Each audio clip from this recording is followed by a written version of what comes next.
Welcome to Perspectives with Wenchi Yu, where we discuss Trump 2.0's policies and politics and their implications for Asia, China, Taiwan, and beyond.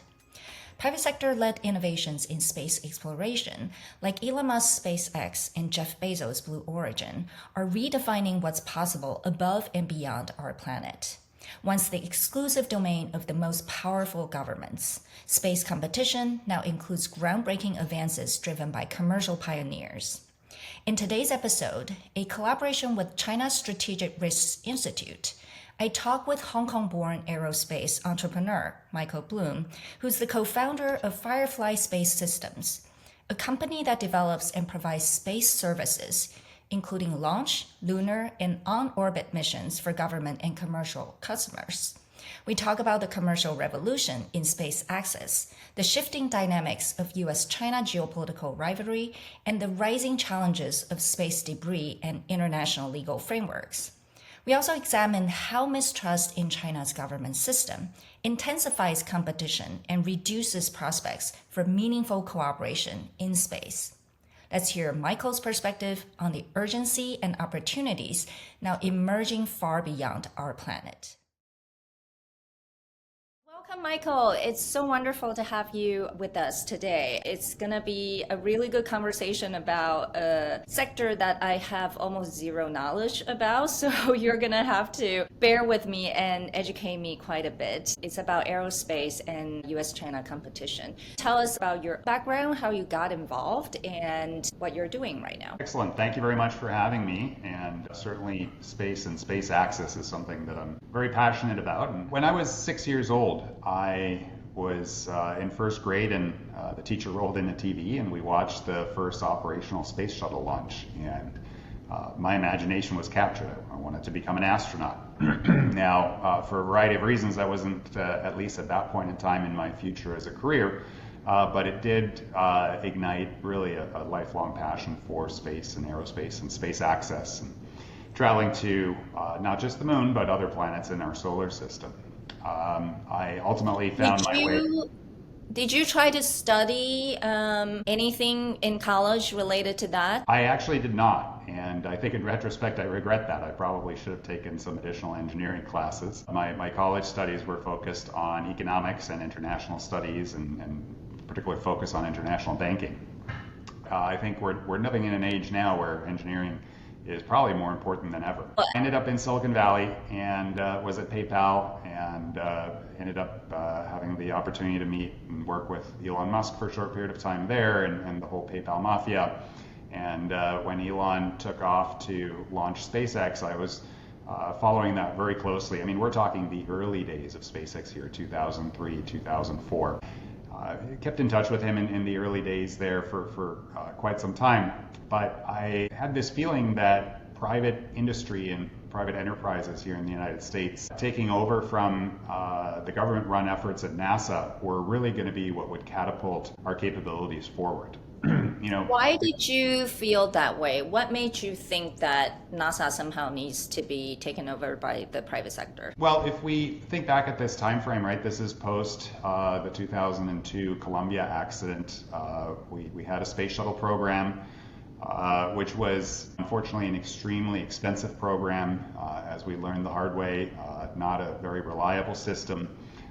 It was really a system that had been cobbled together more by politicians than by engineers, and I think was really holding the United States back, right? As a result of the ultimate retirement of the shuttles, the late first decade of this century, we then suddenly became completely beholden to the Russians for access, at least of humans, to space. And so something had to change, right? And typically, and I think this is one of the hallmarks of the US and certainly the capitalist system in the West, is when you start competing and you allow different private enterprises and different ideas to take over, you end up coming up with innovation. And I do think that this is what happened in that period from 2005 onwards in what we then came to call the new space era, right? Where you had startup companies, engineers come up with new concepts that, in the halls of a Boeing or Lockheed or Northrop Grumman weren't necessarily something that the large defense contractors and corporations were willing to take risks on. But if we look at what we have in terms of our space access arsenal here in the United States, at least today, I mean, it's pretty phenomenal, right? We have SpaceX, who obviously are dominating the market. We have Blue Origin, which is Jeff Bezos' company, offering both tourist flights as well as hopefully soon more regular commercial heavy lift vehicles. With their New Glenn vehicle, we have a ton of smaller players beneath that, including companies that are New Zealand-based, like Rocket Lab, Firefly, a company that I was involved with founding. So we have a lot of new approaches that have massively driven down prices, and we're talking about many orders of magnitude at this point that have really allowed When you talk about driving down the prices of what? Launching missiles? Like, what are the prices you're referring to? Yeah, so I mean, by and large, most of what we take up are satellites, payloads, and we measure that in terms of kilogram to orbit. And if under a space shuttle, you were looking at probably millions of dollars. These days you're looking at probably single-digit thousands of dollars to be able to do that. So we've seen a collapse of the cost of being able to do that, and commensurately with that, an absolutely massive and staggering increase in the amount of payloads that have been taken up into space. And yes, a lot of it is SpaceX's Starlink.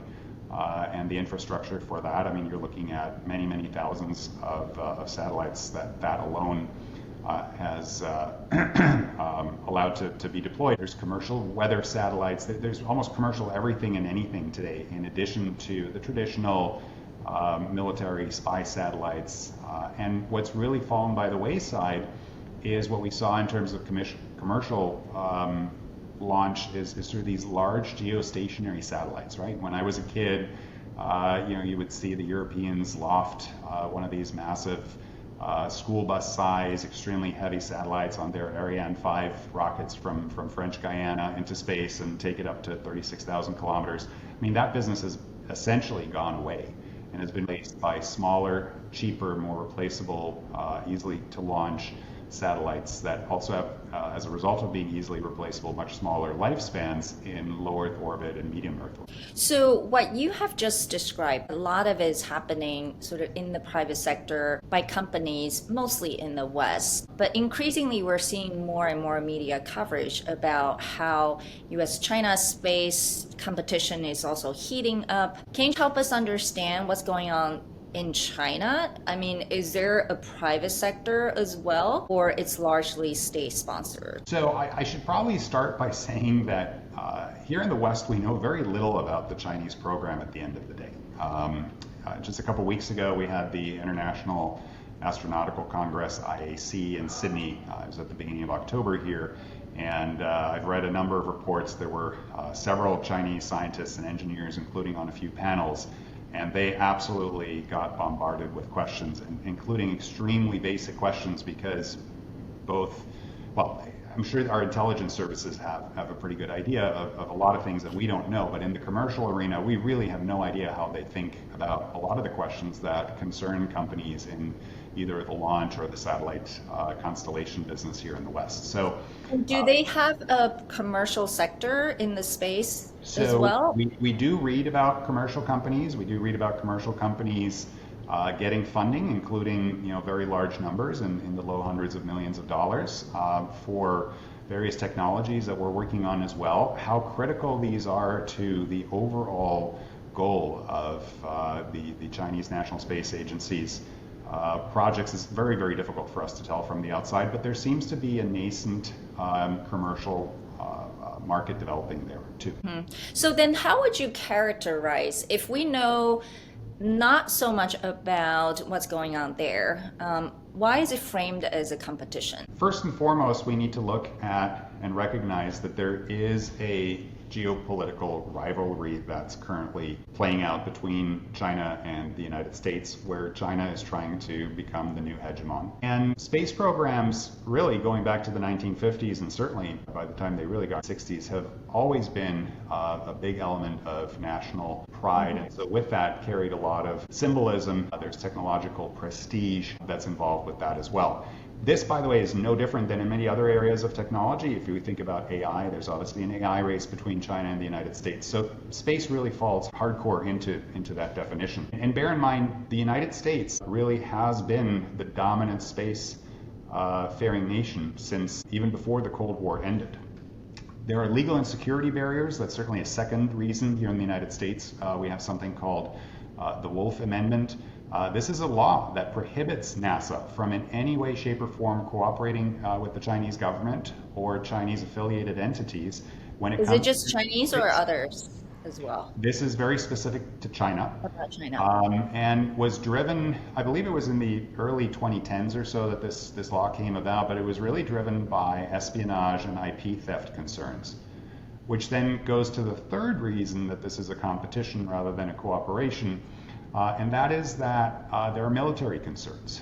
All space technology is really dual use, meaning it can have a civilian application, but it can also have a military application. A space launch vehicle, a rocket, and it doesn't matter whether it's a small one or a big one, like the Starship that we just saw launch earlier this week by SpaceX, they're really primarily by our military used as delivery vehicles for bombs. Right now, obviously, in what we think of aerospace today and what the Falcon 9 is doing, it has a lot of different applications, but it could, at its core, be used to deliver, for example, a nuclear weapon, etc. So this technology has always had extreme sensitivity and secrecy around it. And then last but not least, there's really opposing strategic goals. Here in the West, led by the United States, we have something called the Artemis Accords. I was actually just looking into it this morning. I think there's 56 countries that have signed up to the Artemis Accords now. They promote transparency, and they promote the peaceful use of space, and they promote commercial and private involvement.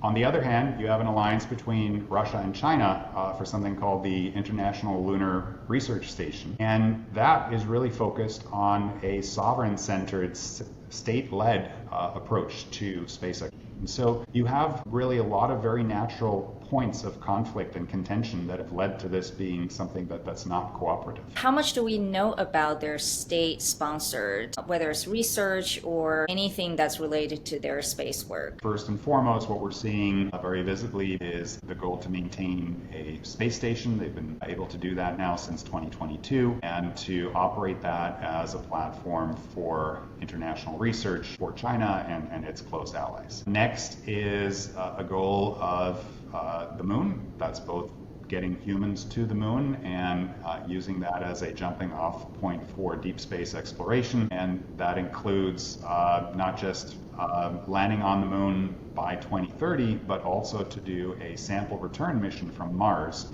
by early in that decade. Next is this goal of building a lunar research station together with the Russians. All of this requires them to develop independent capabilities when it comes to heavy launch, reusability, deep space and planetary exploration vehicles. And then the last stated goal is to develop and promote their own space-based applications. So for example, we do have GPS, the global positioning system that is used by everyone, including by the Chinese today. It's an open platform, but the reality is they want to have their own. So they're developing something called Baidu. They're developing their own Earth observation technologies, etc. So why are these important to look at in terms of the geostrategic context? They want to, at a bare minimum, achieve strategic parity, if not surpass U.S. capabilities. That's understandable, right? I think any country... Yeah, I mean, it's understandable if you're not going to cooperate, right? So the Europeans obviously don't have necessarily the goal of achieving that, but they're also our partner and are generally involved in a lot of our programs. The next one is they absolutely want to establish a permanent foothold on the moon, and then also beyond that. And why do they want that? There's potentially access to things that could be of tremendous value, whether that's rare earth minerals, water, which would be important not just to sustain people there, but to potentially manufacture propellants to use the moon as a launching point for further exploration into deep space. Helium-3, which is extremely rare, hard to find, hard to manage commodity here on Earth, which there may be plenty of on the moon. They want to advance their dual-use technology as well, right? Both in the civilian and military arenas. And so that would allow them to improve their military intelligence gathering. It would allow them to improve communications.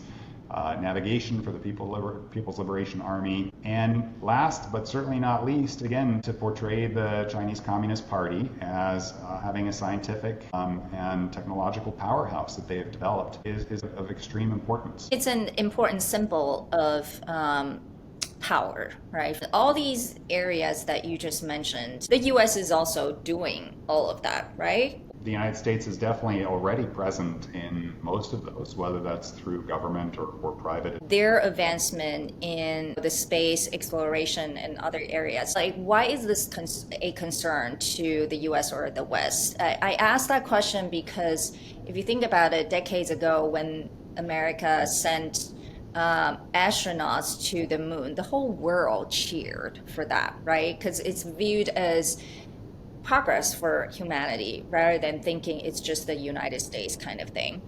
And why is it that we feel cheering in Moscow, to be honest with you? So when we say the whole world was cheering, I do think that was something that was certainly in the West, and again, back then the Soviet Union would have been fairly closed and media controlled. The Soviets were definitely hoping to be there before the United States got there. Mm-hmm. So is your sense that two blocks right now, China, Russia, and then the US-led West, they're not really collaborating in those very sensitive and very important space areas? So the United States and Russia are still collaborating, obviously, to the extent that they are tied at the hip to the International Space Station, so long as the space station remains operational. This is one of the big decisions that needs to be made in the next couple of years, which is what happens to the space station as this decade comes to a close. And that certainly has geostrategic implications as well. It has very significant financial implications. And so the Russians are our most important partner in that. And I do think what's been quite interesting, obviously, following the invasion of Ukraine, ties between Russia and the United States have been extremely strained. However, that cooperation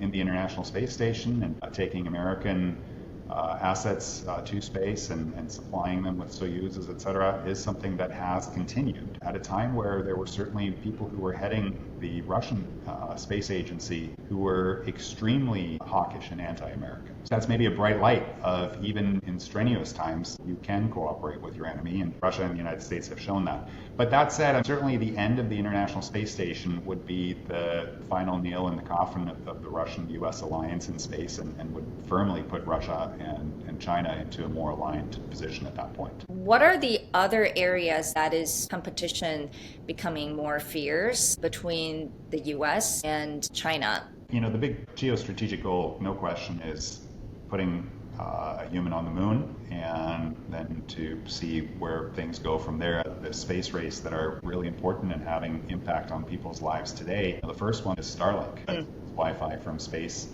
constellation. Obviously, Elon Musk and company have a massive advantage over all of the at least declared potential competitors there right now because they're up and running. Is there a Chinese competitor?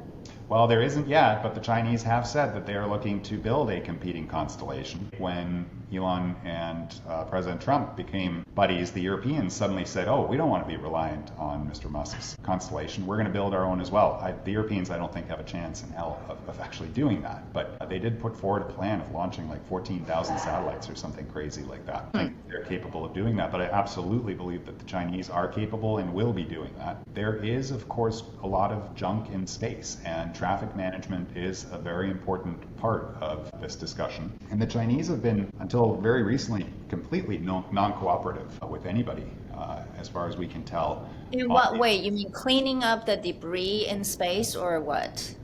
Yeah, so there's a couple different elements to this. One is what happens with a booster that you don't return to the launch site, the way that SpaceX does with the Falcon 9, that gets discarded in some junk orbit. The Chinese with their rockets are notorious in the last couple of years for having rockets come crashing down. For the most part, this has happened in the oceans, and that's obviously because the oceans cover about 70% almost of the mass of the land area on the planet, but they've been uncontrolled. There's no reason why one of these things couldn't have also come down on populated area. In the West, there are norms that have been agreed to, both under the United Nations as well as under other international agencies, as to how to manage these kinds of situations. The Chinese simply don't recognize any of that. And what is the reason for that? I mean, that's kind of odd, isn't it?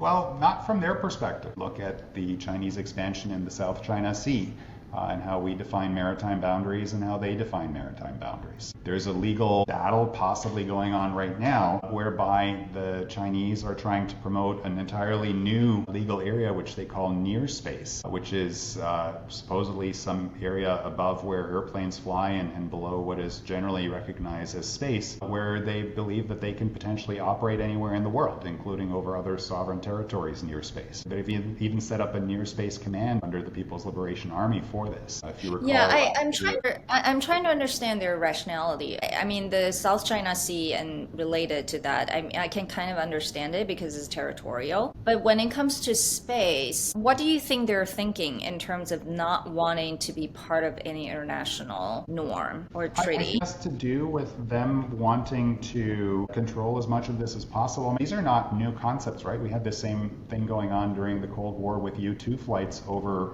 Russia.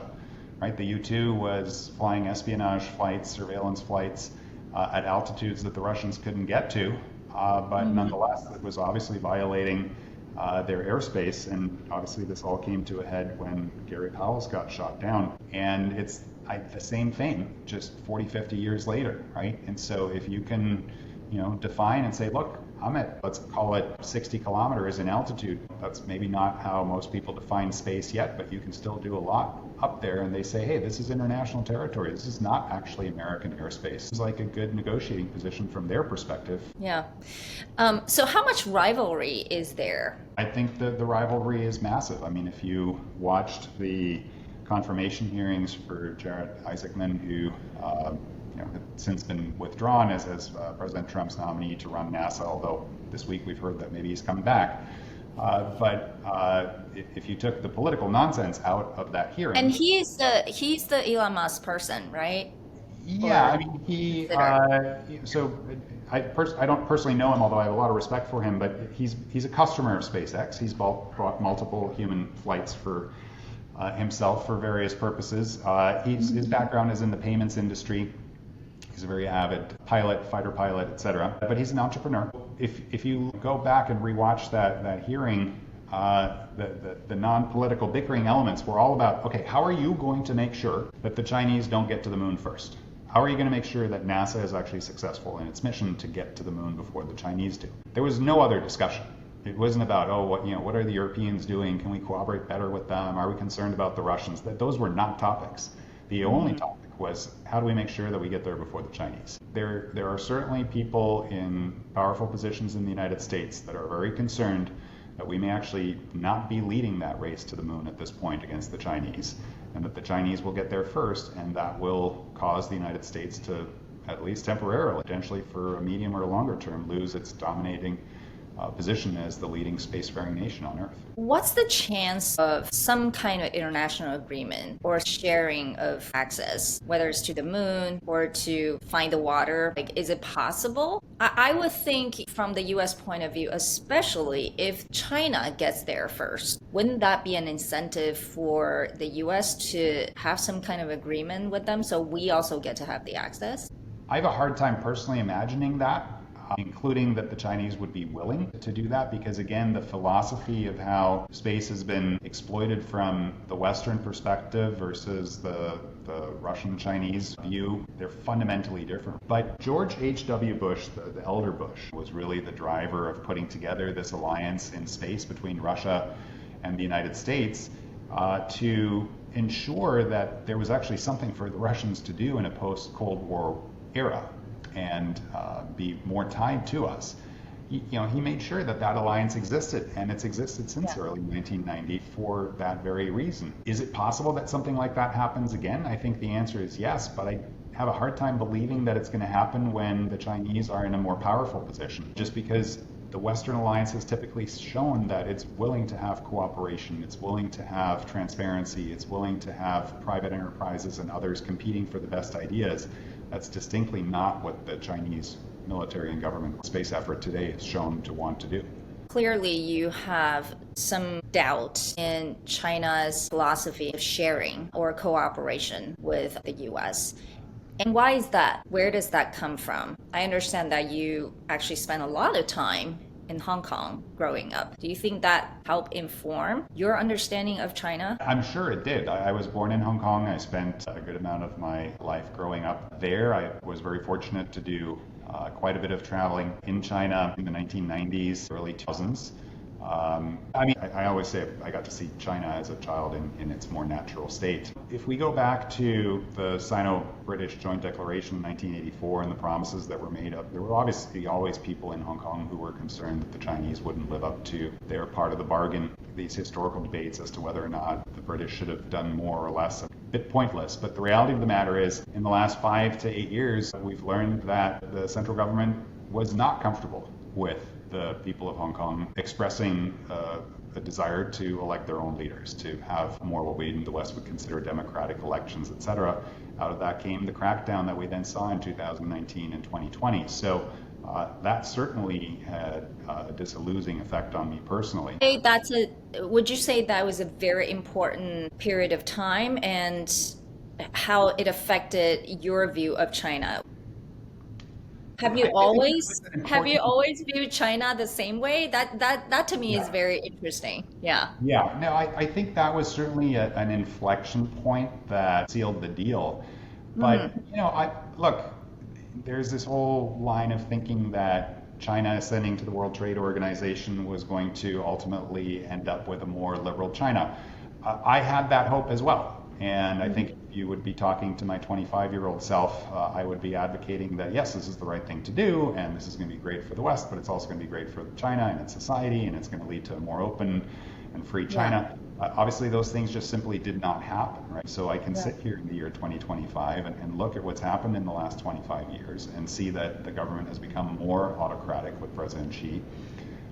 And less open and less willing to tolerate dissent of any kind. And so that does concern me personally, being from Hong Kong, very significantly, but I think it should concern everyone who comes with it with a more liberal Western perspective. I want to explain why I asked that question. I think it's very important because, as you know, there's so many different views about China in the US or generally in the West, but a lot of them really don't have that much experience or exposure to China. But for someone like you who clearly have a strong view of China, but that is based on your personal experience, I think that's important to bring that out rather than lumping you into just a general group of people who don't trust China that much.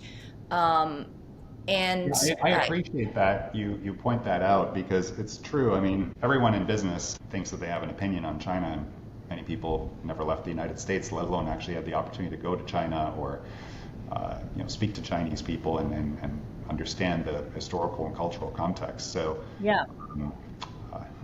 it's obviously in our I think that's my whole point is, like, this doesn't come from nowhere. This is actually from your decades of experience, having grown up there, having seen a lot, right? So it's not based on nothing or just reading some news headlines and secondary information. And so, no, and I also had a very privileged upbringing in Hong Kong. My parents are German, but I did actually partially grow up in a Hong Kong Chinese family in Hong Kong, and they were very pro-establishment. And through that, as a child growing up into my 30s, I would say, had very close access to leadership in Hong Kong that often were very pro-Beijing, of course.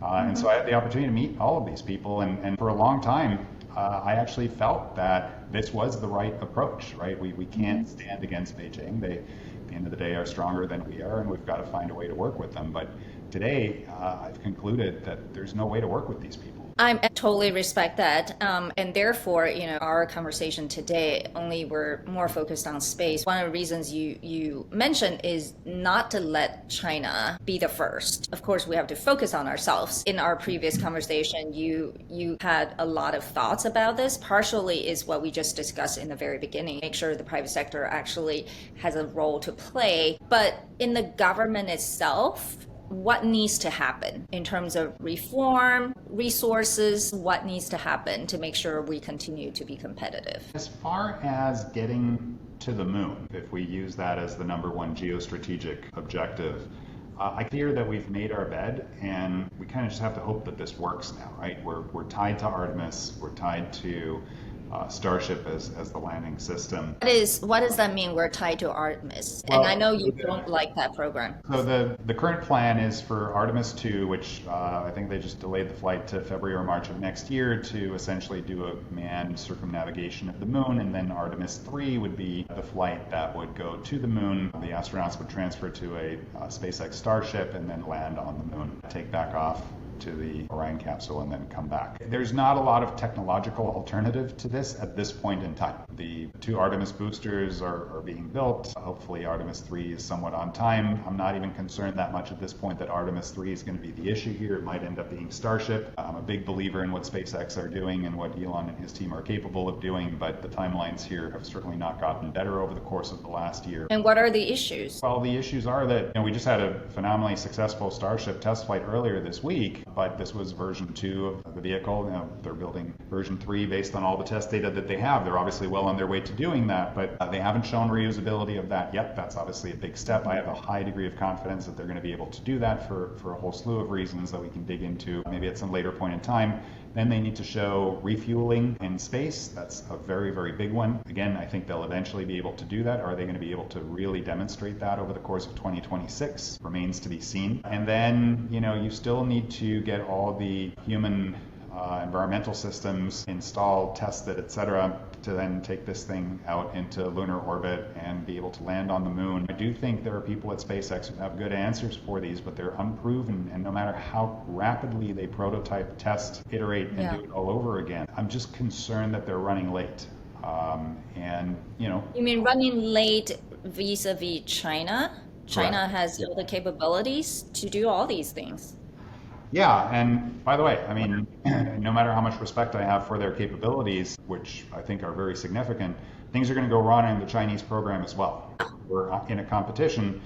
We shouldn't hope that the other guy makes a mistake. We should hope that we get our act together and move as quickly as possible. That piece right. I think if we get that piece wrong, I'm concerned that the geopolitical constellation will change, not in favor in the West. So what needs to happen other than these are technical issues? There isn't that much we can do, right? The Chinese have a lot of advantages, right there. If you can take the kind of planning approach that they have, that they can as a centralized government that doesn't have to worry about elections and budgets and all this stuff.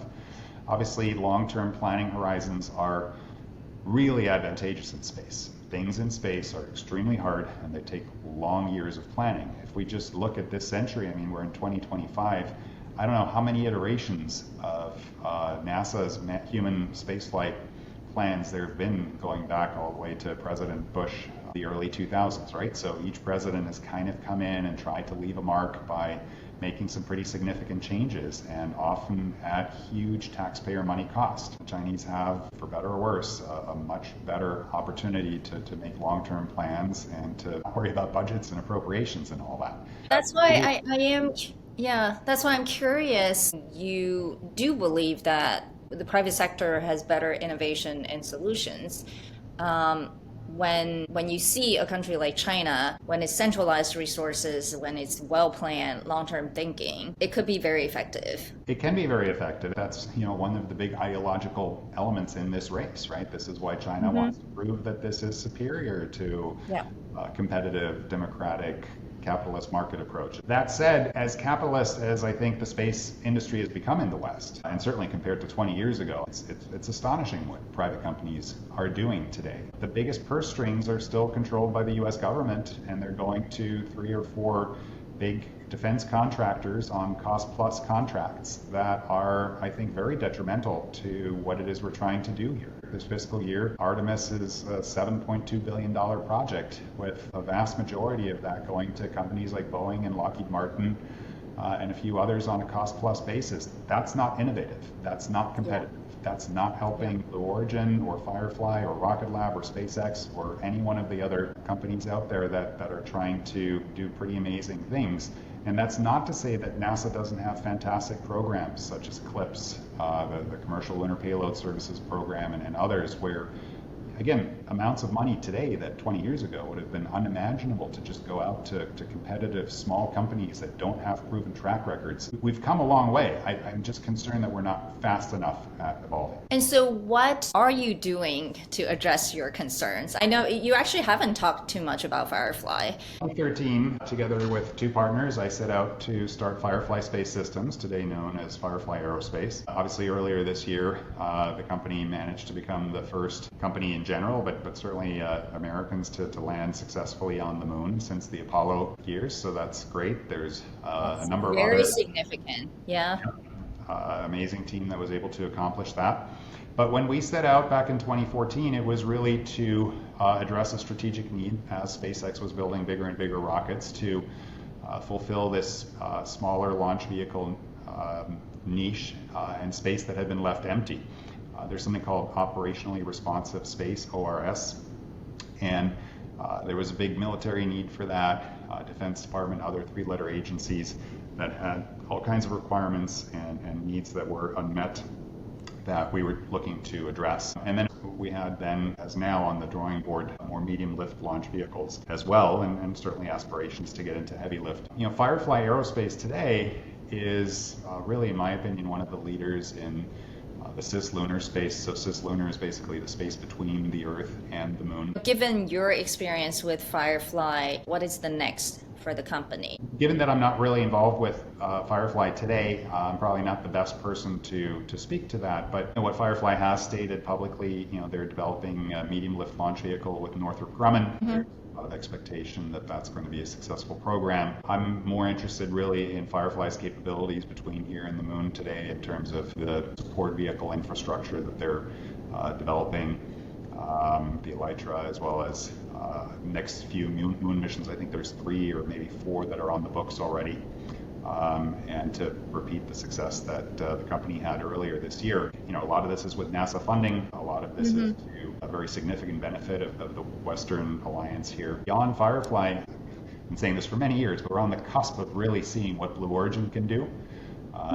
That they're going to leave. I think they're going to significantly augment our capabilities here in the West in terms of space access. They've developed some very cool technologies in the lab for how to use lunar regolith, the soil and rock that's on the moon, to use it in industrial processes to create solar cells and other things that we would need in order to create a base on the moon. There are just so many very cool and innovative private companies today. Impulse Space is another one, a former SpaceX propulsion lead, Tom Mueller, who leads that company. That are all putting together pieces of the puzzle, no matter what, the big geostrategic race. But the best is yet to come, and it's an amazing time to be alive and to watch this. And I hope it's very inspirational for younger generations, and more kids go and study engineering and other things that they can contribute to this, because I do think that this is where our future is. And what do you think NASA's role should be? I think NASA's role would best be to set some big strategic objectives, to have appropriated money, and then to run competitions and let the private sector compete for that money to develop those technologies, whether they're stepping stone technologies or entire concepts of operation and systems that work to allow private industry to do these things. Elon and SpaceX have really led the way here with a new approach to how to engineer in aerospace that a lot of people were very skeptical of, and he was laughed out of a lot of rooms in the early 20s. Or the early 2000s. He has 90% of the global market today, right? Is SpaceX in terms of their lift. So It's truly astonishing what those people have been able to accomplish. It's really down to just a new innovative approach. That's where we're going to win, and that's why so many other companies are trying to now emulate that. There's a lot of concern about how there's funding being cut to support science and technology. Are you concerned about that, or do you feel like that's kind of overblown? No, I'm concerned about that. The reality is we've been living above our means and there is no money, right? So I'm not okay with only science being cut, but I do believe everybody needs to cut. This is not sustainable what we're doing. I do believe though that for a lot of these companies that I've been talking about, we're sort of beyond the point where this lighter starter fluid is still needed, right? There are a lot of different pools of money, including commercial interests that can move things forward. I think from a SpaceX perspective, they have national security capabilities that the Air Force and others are going to continue to require, irrespective of anything else, and Starlink is the money printing machine. Blue Origin has Jeff Bezos, who has near unlimited funds for what I think he's going to be doing with Blue Origin. There's going to be money to do that. Secondary, tertiary players, I think, are going to have a harder time, and I think that that's a problem. But I do think that there are real commercial applications being developed in space today that industries are being impacted by that years ago you wouldn't have necessarily thought that, hey, a farmer can now buy a service to monitor their crops using a satellite service that is commercial. Wow, I mean, how cool is this, right? Yeah, these are really cool innovations. Are you going to be investing or being involved in, operationally speaking, any of the new innovations? It sounds like you're still very, very interested in all these new developments, even though you're no longer involved in the day-to-day with Firefly. Yeah, look, it's obviously a passion of mine, and I think if the right opportunity comes about, I would certainly consider that. I still have ambitions myself to go to space, so hopefully I'll be able to do that one day in the not too distant future. Who would you, would you go with Blue Origin? Yes, so I was one of the earlier customers at Virgin Galactic. I became very disillusioned with what they were doing. Today much prefer the Blue Origin approach, apart from the fact that they're actually flying and sending people to space. Given the operators that are available today, that would be the one I would go with. I've been had the fortune of knowing a lot of their engineering leaders. I like their concept of operations technical approach. I've known a number of people who've gone on a Blue Origin flight already and have had amazing experiences, so I hope to be part of that.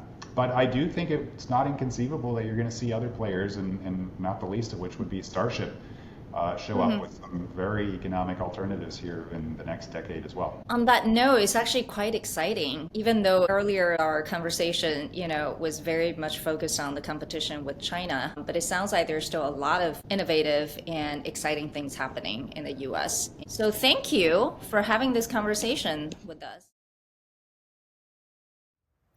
Are geopolitical forces hindering humanity's path to space exploration, or are they fueling breakthroughs by intensifying competition between global powers like the US and China? Drawing on his remarkable entrepreneurial journey in aerospace and his upbringing in Hong Kong and China, Michael Blum offers unique insights into how two contrasting political systems drive space innovation. China through state-sponsored initiatives, and the US through private enterprise. This contest expands far beyond the race to the moon. It is a deeper competition between political systems and philosophies. This is Perspectives with Wenchi Yu, where we analyze the policies and political strategies of Trump 2.0 and their implications for Asia, China, Taiwan, and beyond. Today's episode is a collaboration with China Strategic Risks Institute. Thank you for watching and listening. We value your feedback. Please subscribe to our YouTube channel and podcast. See you next time.